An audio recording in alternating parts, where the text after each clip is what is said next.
বন্ধুরা তোমাদের কাছে আবার একটা রেসিপি নিয়ে চলে এসেছি। তা আজকের আমরা বানাবো ভেটকি মাছ নিয়ে এসছে, ভেটকি মাছের চপ বানাবো। তো ভেটকি মাছটা আমরা কেটে নেব। চপ তো মাছে আমরা গরম জলটা দিয়ে দিচ্ছি। তো ভেটকি মাছটা আমি সিদ্ধ করে নিয়েছি, তুলে নিলাম, দিয়ে নেব।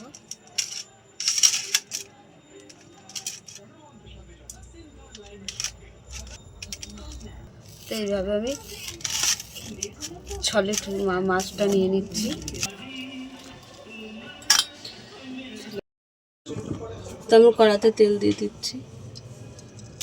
তো লঙ্কাগুলো আমি ভেজে নেব।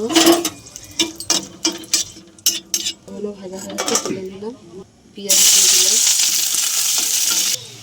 আদা আর রসুন বাটা দিয়ে দিলাম। ভালো করে কষিয়ে নেব। লাল লঙ্কা দিয়ে দিলাম, কুচিও দিয়ে দিলাম। তো স্বাদ মতো নুন দিয়ে এখানে আমি ভেটকি মাছের কাঁটা ছাড়িয়ে রেখেছিলাম, দিয়ে দিলাম। মাছটা ভালো করে আমি কষে নেব। ভাজা মশলা দিয়ে দিলাম। এখানে আলু সিদ্ধটা দিয়ে দিলাম। কাঁটা ঝিপাটা আমি গরম মশলা দিয়ে দিলাম।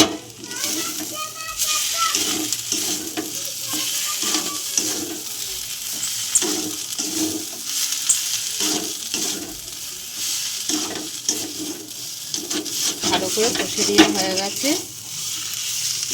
দিয়ে দিচ্ছি।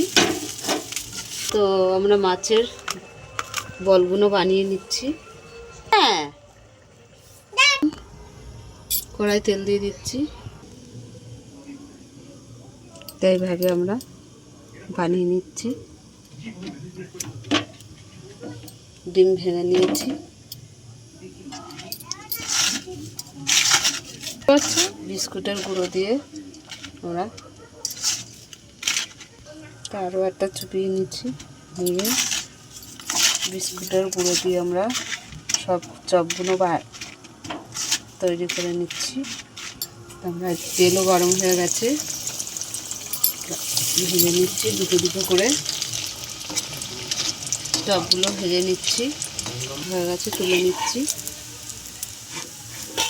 তা আমাদের সব চপগুলো ভাজা হয়ে গেছে। ভেটকি মাছের চপগুলো সব ভাজা হয়ে গেছে।